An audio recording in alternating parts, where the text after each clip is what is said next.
engineer at Google, where he leads a group focused on intersection of machine learning, natural language processing, and information retrieval.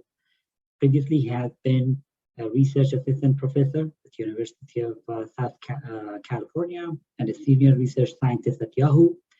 He has served as program chair of basically a couple of NLP and information retrieval and data mining conferences, and long-term researchers in this area with over 100 published research papers. Has been awarded 9 patents, that may be already counting more than that, and co-authored textbook very recently, actually, on search engines, information retrieval in practice, and we'll be talking about enterprise search and intelligence. So without further ado, Don, you may take it away. All right, great. Yeah, thank you so much for the great intro and for inviting me today. Yeah, so today I will be talking about different challenges that we've encountered at Google in the enterprise search and intelligence space. So this, dates back quite a while. From 2014 to 2019, I led a team that was responsible for all of the search and intelligence efforts across Google's, at the time it was called G Suite. I guess now it's called Workspace, which includes Gmail, Drive, Calendar, Groups, Sites, Keep, essentially their productivity suite. So I'm going to be talking a lot about, my time there and some of the lessons that we learned, some of the challenges that we faced. And then recently, the last 2 years, went back to sort of join research and have been working more on fundamental research, specifically around domain experts. And so I'll talk a little bit more about that in the context of domain adaptation as we go along. So, so this will be a mix of sort of war stories, lessons learned, as well as some research, more research-focused topics. Okay, so here's a quick outline. We're going to talk about some query and document understanding. Again, everything sort of through the lens of enterprise search and intelligence, recommendation, domain adaptation, and then we'll conclude. Okay, so this is obvious to I think everyone here. Enterprise is very, very different than web in every possible way. The one thing when I sort of kicked off this whole this effort within G Suite was I was shocked to learn that the entire stack was built off of the web search stack, and it was no wonder why the quality of Gmail and Drive and whatnot was not quite where it should be. It's still not probably quite where it should be today, but a lot of progress has been made because of sort of the easy realization that these two things are actually quite different. And I'll talk through why this is the case and some clear examples of where these two things diverge. I do want to talk a little bit about enterprise data specifically, and specifically around ownership. At Google, when we're in sort of in this role within G Suite, we're in this very interesting position where other enterprises and personal users come to us and entrust us with their data, right? Which is very different than the case where you are a business, you have your technology stack and you're building solutions on top of that stack. So this is the difference between sort of the first party data where you, the organization owner, own the data, and the third party situation. And most of what I'm going to talk about today is this third party situation where we as Google sort of are given access to your data to provide various services, be it email, file storage, calendaring, and whatnot. And you as an enterprise, because often you will pay us, will want very high quality capabilities, search intelligence built over that. But there is a lot of sort of challenges that come with this, because you also may not trust us and want to keep your data private, right? So so there's an inherent tension here, and that will come through, I think, as we go through this. The other nature of this data is that it's access controlled very often, right? I mean, email obviously is typically private, but when you're in more of a drive or a file storage system setting, that can be ACLed. Those ACLs can be very complex. The data can be homogeneous, and if you're in email world, or it can be very, very non-homogeneous, where you can have just, you know, data in many, many different formats, non-textual, textual, mixed formats, and whatnot. Here's some really old data. I mean, it, you know, goes without saying that there's a lot of interesting data here. A lot of people are using this and relying on, you know, search and intelligence features built on top of their enterprise data, and this will continue to grow in the future. The one thing that I sort of always have to say when I'm talking about this, since I am talking about Gmail and Drive and, you know, all of your private personal documents, we are not looking at your emails. You know, I wish I had the time to actually, you know, do this, but I don't, and nobody does. And there are strict, you know, limitations on what we can actually access. Pretty much no developer can ever look at your individual emails, your documents, your queries. Everything is actually super locked down, audited, and so there's very low risk of, you know, sort of rogue behavior. And when it comes to, you know, feature extraction and whatnot, we often will use anonymity and various differential privacy techniques for ensuring your privacy. We take this very, very seriously. And, you know, this is also, you know, quite interesting when it comes to some of the research challenges. Okay, so let's get into it now that we're through the sort of front matter and the, you know, usual disclaimers here. And let's start by looking at some examples of query and document understanding, specifically through the lens of Drive. Okay, so so what, you know, in Drive, it's kind of an interesting place to work because all of these services that I'm talking about today, Drive, Gmail, they have a set of consumer users, right? These are free, non-paid, personal users. And we obviously want to provide them with very outstanding service, high quality. But then there's, you know, a class of sort of the enterprise customers as well. They're typically paying. They usually are the power users. They have a lot of documents, a lot of emails that are being sent. And so, you know, when we go through this, it's sort of, you know, worth keeping that in mind. And in some cases, I will draw out the distinction between these. But when you go to Drive, you know, one of the sort of, you know, common things that we discovered where queries were failing is just simple spell correction, right? When we first kicked this off, there was, if you misspelled your query, just like good luck, you know, no, did you mean no, nothing like that.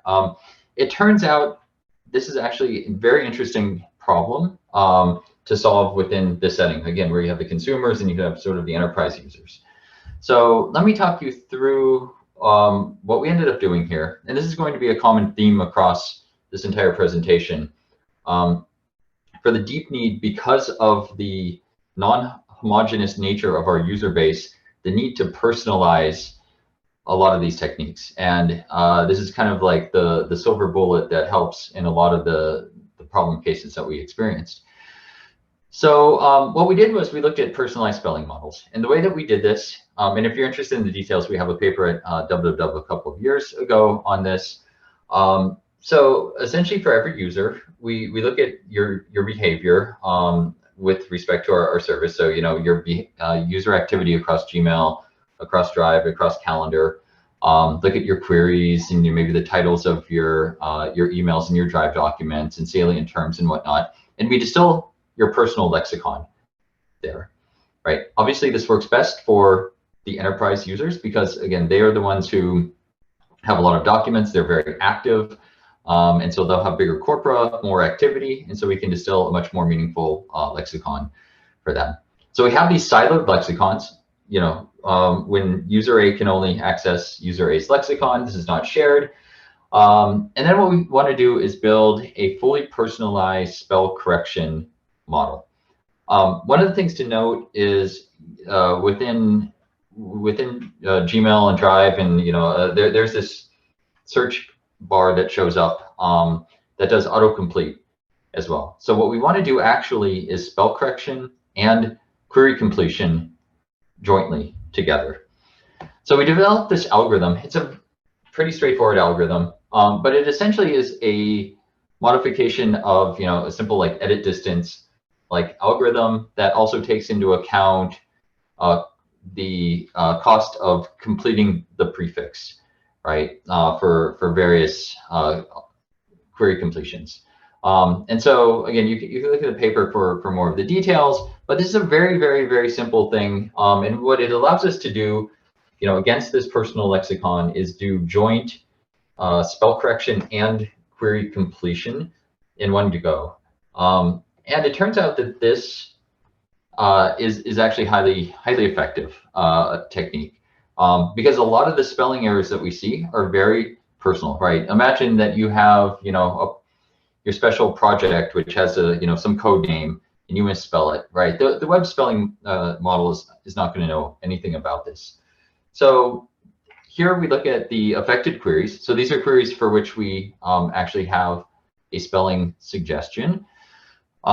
And we see that the click-through rate and mean reciprocal rank, the number of results returned across Gmail, Drive, and Calendar is pretty significant here. So so this tends to work actually quite well.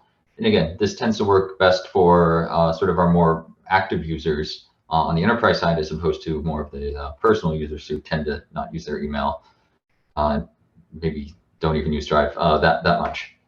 Okay, so that's one part of it, and that's more on the query understanding side. And there's a lot of other stuff that that obviously can be done there. We also did work on custom synonyms. You can look at sort of some of the work that we published over the past few years on that as well. Another topic, though, is essentially bridging the gap between the query language and documents. Users just want to find their stuff, right? This is, enterprise search, at least in this setting, is very much a known item finding task, where you like, okay, I know I have that document, I know I have that budget spreadsheet, how the heck do I find it, right? So we have advanced search operators, which are great, as long as you know how to use them and you know their syntax, but nobody does, right? Nobody will go to the help support site and look at how these advanced search operators actually work. So people want to just express their queries in semi-natural language. Again, these are not full-blown questions. These are NL-like queries, like this, show budget spreadsheets. And what we did was a very simple, in this case, grammar-based thing that will rewrite your query and suggest a more advanced formulation of it that may be more precise. And also help you, so you don't need to figure out the syntax of the query language, especially the advanced search operators, right? And so this is helping bridge the gap between sort of the query language and the documents in an interesting way. Of course, it would be even better if we had a document level understanding of what a budget spreadsheet actually was, right? If we could build a document classifier for that. And this is something that we actually spent a lot of time on, investigating, trying to figure out how can we build these document classifiers. And it turns out to be really challenging, right? So we did this case study that I'm able to sort of share here today. We asked some consumer users. Again, this would be very different if you were to ask enterprise users this, but we wanted to see, can we even do this for consumer users? Because we assume that consumer users would have kind of a smaller category of documents that they would be interested in, whereas again, enterprises, there'd be like enterprise specific taxonomies that may be of interest to them. So we focused on consumers. We asked about collected 2,700 labels. People were asked to categorize documents that they owned. So these were their documents. And we gave them a seed set of categories that we mined using, like essentially a topic modeling type of technique that we then manually labeled, and then collected the results. And the pie chart here shows you, kind of what these results look like. This was really a mixed bag of stuff. I mean, even though these were, consumer accounts, a lot of people use this for work and stored work documents in their Drive. There's like personal stuff, people, people's diaries. They're, looking for their, various things in there. There was school-related stuff, because again, some of these students were, or the raters were like, college students, and they kept their school stuff there. There was employment-related, like CVs and resumes and whatnot, like tax documents, entertainment, and whatnot. So, based on this, we were actually able to train some classifiers. The quality was okay, and this is something that we can actually reliably do for consumer users. But then we hit a giant wall when we tried to build this, or even think about how we would do this for enterprise users. Simply because how would we get any training data, and how would we ever evaluate this, right? And a lot of that challenge comes with the fact that, consumers, it's a little bit easier to recruit people to say, hey, can you label some documents for us?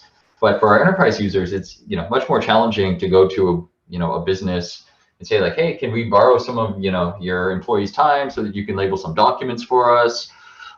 It gets very tricky very fast, and you run into a number of challenges, privacy, legal, policy, a lot of things that are non-technical, right? If we had the data, we could definitely train these classifiers, but getting the data that we need to train these classifiers is the biggest challenge. So there is actually now, this would be worth revisiting given the recent breakthroughs in sort of zero and few shot learning, sort of layered on top of that with all of the privacy preserving techniques that are coming to light. And I think that now is a good time to sort of revisit whether or not this is possible. There will still obviously be lots of challenges when it comes to evaluation of this, especially if you're doing some sort of offline evaluation before you would ever launch this in a product. But this is hard. So building a document classifier that would work for many different enterprises out there is really challenging. That being said, I feel that if you're in the first party setting where you're a business, you're building your own classifiers for your own data that you own, then this is obviously a lot more feasible. Okay, so next is recommendation, and I'm going to go through this relatively quickly. Specifically, and I don't believe that I saw recommendation as one of the topics on the call for papers, but there are actually some really interesting, I think, document recommendation opportunities within the enterprise space. Here within Drive, again, we have Drive Quick Access. You visit Drive, and we suggest some documents that we believe you're likely to want to open. And so what we did here is, this is a perfect example of an enterprise-based, document recommendation system. It has a very standard sort of setup of, you have these candidates that are generated from various sources. You have an ML-based, ranking of those candidates. And then essentially you have this paper from last year's KDD that was kind of interesting, in that we walked through all of the different improvements that were made over the years to drive quick access. And so, there's some things here like feature engineering is obviously important. Dealing with the bias in the data, because we use clicks to train the models, is obviously very, very important. One of the interesting things about a feature like quick access is, again, you have the web UI, but then you also have mobile UIs. All of these UIs may be different.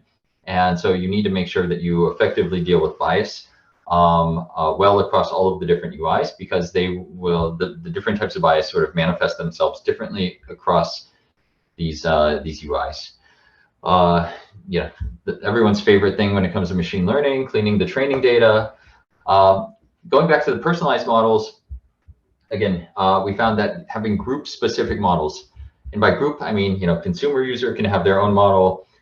We even had enough data from just Google users to say, hey, we have a special model that we deploy just, potentially only to the Googlers. And then for enterprises, you can imagine that, all the enterprises sort of in one clump is another way of doing this, and, potentially doing specific tuning for individual enterprise customers. And then, one of the things is, goes also without saying, this is more of an engineering feat than a, research feat, but if people are sitting there waiting for those recommendations to load, they're not going to click on them. And, your model could be perfect, but super slow, and nobody's going to care and ever click on your stuff. So we found that, you know, with every sort of millisecond of latency we shaved off, we were able to obviously, you know, yield a better user experience here. So if you're interested in learning more, I would recommend reading that paper. Here are just some very, like, you know, top line numbers of the increase that we see versus a model that predicts your most recently accessed documents. So, you know, this is essentially the power of machine learning and all of the different improvements that we made over time versus the most recently accessed document baseline. And so this is, you know, one of those things that again, in terms of business value, it saves a lot of productivity and for enterprise users by, you know, sort of shortcutting their need to, you know, not maybe use Drive search and maybe just find what they're looking for immediately upon arriving at Drive. Okay. So that was recommendation. The last topic is the topic that is sort of more of my focus over the past, I would say 6 months to a year. And this is looking more at building domain-specific models. And here, the idea is that, you know, say you're an enterprise and you come to Google and, you know, you want, all you have is a corpus of documents, right? Like, here's my corpus of biomedical documents. I have no queries, I have no clicks, I have no idea. I just want you to produce super high quality search and intelligence capabilities over this corpus. You know, work your magic, right? Unfortunately, the magic of Google Web Search is that there's billions of users entering billions of queries and billions of clicks, right? And it all kind of, you know, lots of rich signals there. In this case, you just have a corpus of potentially 100,000 documents, no queries, no idea of anything, and you need to build a system that people, you know, are wowed with, and it is challenging. So one of the things that my group recently launched was this this biomedical. It's called Biomed Explorer. Some of you may be familiar. I believe Microsoft recently launched something called Biomedical Search. Both of these are follow-ups to 2020 launches of COVID-19 research explorers. So as COVID, you know, broke out, there's a lot of you know, publications that were being produced and a lot of need to provide high-quality search and question answering capabilities over the emerging literature. And so a number of companies out there produce this. Google was one of them, and folks from my group worked on this and launched this. And what it does is, you know, essentially for this specifically, it's a search over PubMed and various, you know, biomedical literature. And what we're faced with this situation where, okay, we are not PubMed. We do not have, you know, access to, you know, the PubMed query stream or anything like that. And we treated this really as a case of, okay, how can we do, you know, domain adaptation to this new domain with very limited amounts of training data. Okay, so what we ended up doing was, you know, here's your traditional search system. You know, it's essentially broken down into stages. One important stage is the retrieval stage, which will generate candidates from a document collection. And then you have a rescoring model, which will then sort of re-rank or rescore those, typically using some, you know, cross-attention interaction model or a learning to rank model. The retrieval models are usually, you know, sparse, such as BM25, some TF-IDF based stuff, or more recently, you know, the fashionable thing is to use deep learning to have these learned representations and using approximate nearest neighbor search to do this. So what we are focused on in this is how to do zero-shot domain adaptation for the retrieval model in exactly that same way. Somebody comes to us and like, here is my favorite corpus of documents. I want you to produce, you know, a really high quality retrieval model over this that, you know, does better than, say, you know, BM25 or any of these other approaches that are, you know, sort of fully unsupervised. So what we ended up, doing was doing this via data augmentation.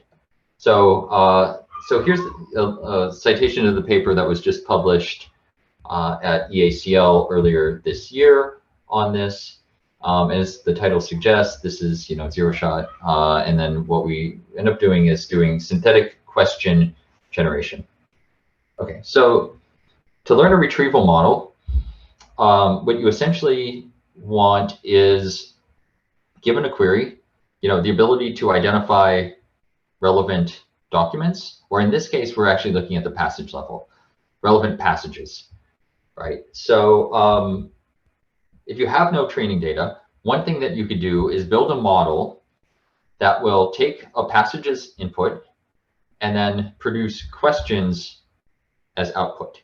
And this model could be trained over out-of-domain data. So just generic data that's floating out there that you could easily mine. So what we did was we used 2 million question answer pairs that were available from Stack Exchange, right? Obviously, this is like very, very specific domain, has nothing to do with biomedical data or any of the many other possible domains out there, but it's easy to access, and you can there's a lot of questions and answers there.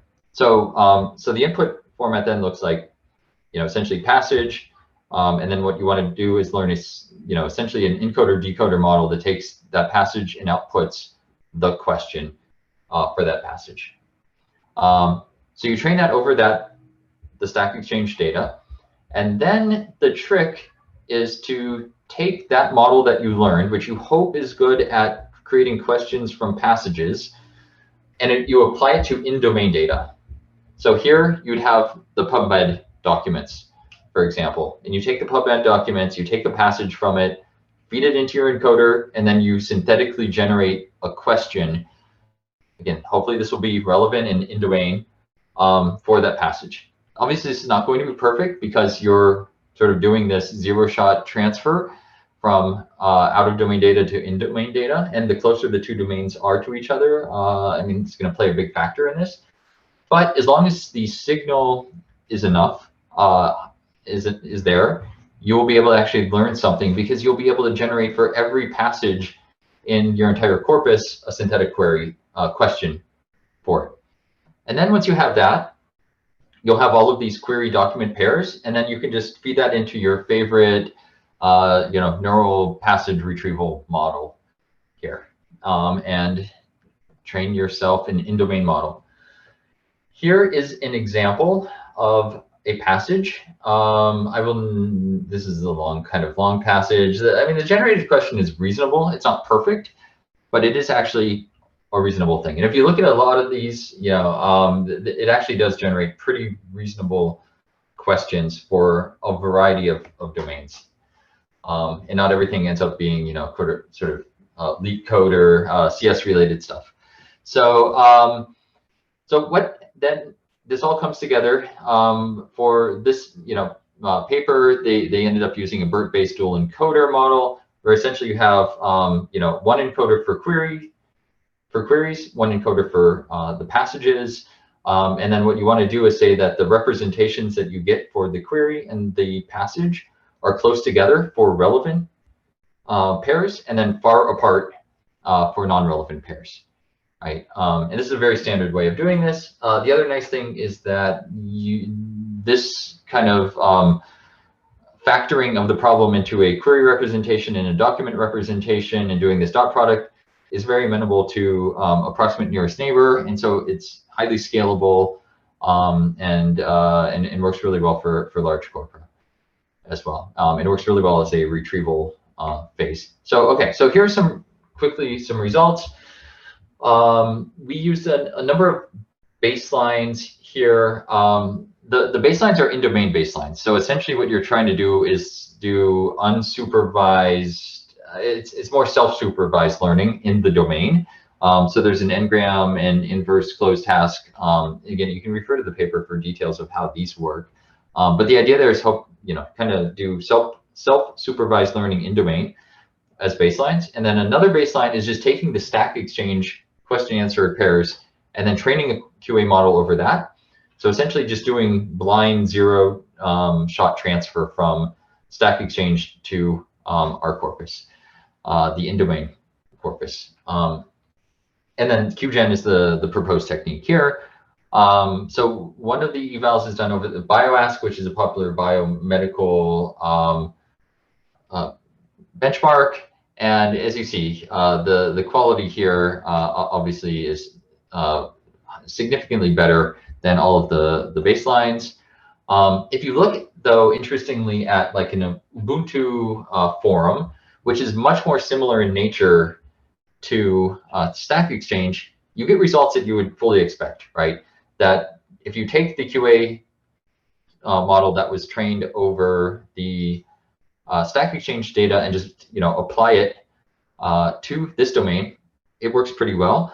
But if you're and you get very little benefit to actually then doing the sort of domain transfer via QGen. And so the nice thing about this is that it behaves kind of as expected. If you have a domain that is similar to the domain that your QGen model was generated on, it'll still perform okay. But then if you have a domain that is far, far afield from your domain, that's where you're going to really see sort of the benefit here of the QGen approach versus just taking the model and applying it to the outer domain data. Okay, so with that, I very quickly walked through a number of what I think are interesting research challenges. These are all very practically inspired things related to sort of query document understanding. I talked about recommendation, domain adaptation. I touched a little bit upon user understanding when it came to the fully personalized spelling models. And obviously like ranking and then metrics and evaluation are kind of, very, very hot topics. I hope we'll have some time during the panel to actually talk about that a little bit more. So this is a super fun, very interesting space to work in. Dealing with this third-party data is fun and also very challenging. And yeah, hopefully there will be more interesting work and research done in this area moving forward. That's it. Thank you, Don, for the great presentation and very interesting use cases in the enterprise search domain. Let's open up the floor. Questions. Hamid, please go ahead. Hi, yes, thanks. It's very impressive. The performance for personalized spell checkers, I just wanted to understand. There were some performance boosts you had, plus 30% or something. Those are based on top of like a generic, like web search-based spell checkers? Yeah. That's a good question. So yes, that's on top of. So the baseline system was using the web-based. And again, because of the very nature of the misspellings within these, a lot of it is contact names, right? You misspell somebody's name or project name or whatnot. So this is why you get that big boost over the web model, which simply has no idea about these topics. I see. Well, makes sense. Good. Thank you, Dan. Thanks, Hamid. Other questions? Okay, while others are thinking of questions, let me ask basically a question related to the enterprise search that I thought, in some of the enterprise search type of applications, users are looking for specific factual information, what is out of the document. So did you come across those use cases and how those are sort of accommodated in your model, if any? So, sorry, you broke up a little bit there. A specific piece of like a fact within a document or specific documents? Basically intersection between information retrieval and information extraction. So they may ask for specific, information that if there is a form or a contract, say, what's the expiration date of this contract? So they may go to that level. And then how do they link? How do you see the link between information retrieval and extraction in this type of application? Yeah, no, I think that's a great question. I think this is sort of where a lot of this is naturally headed. And I hinted to that a little bit in the, this natural language queries case with Drive, right? Where, sort of the richer your understanding of the document, and the better you can bridge the gap between sort of the user's information need and and the document. And so if you had, these very richly structured representations of the documents, either using IE or other approaches, right? You could, I think, do a lot better than what we have today. And there are, we do hear some use cases of folks who are interested in these situations where, again, they want to go beyond just sort of, search. And that's why I did mention question answering. And you can sort of take that to the extreme where, people really do want kind of more rich experiences. Thank you, Don, again. We have time for one more question. If anybody has a question. Yeah, I have one. Don mentioned towards the end, it's fashionable to do nearest neighbors with the embedding representation or more sophisticated representation of documents. What is the scale comparisons? Like how do they scale? Are they web scale, these techniques, or large enterprises? Maybe it's active area of research right now. Yeah. I mean, this is actually a pretty active area of research. The approximate nearest neighbor approaches scale quite well. So, I mean, I believe Google has, some public press releases about this, and that, this is being actually used to supplement, the sort of typical search. And so, using BERT, for example, and whatnot. So, so there, it scales quite well to, many billions of documents. So this should handle most reasonable enterprise use case as well.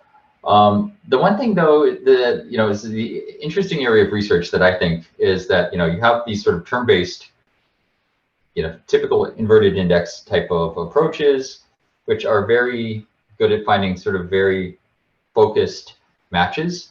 And then what happens with these, dense learned representations is they kind of take it more to like the semantic space, and it typically is really good in terms of recall, but really bad in terms of the precision.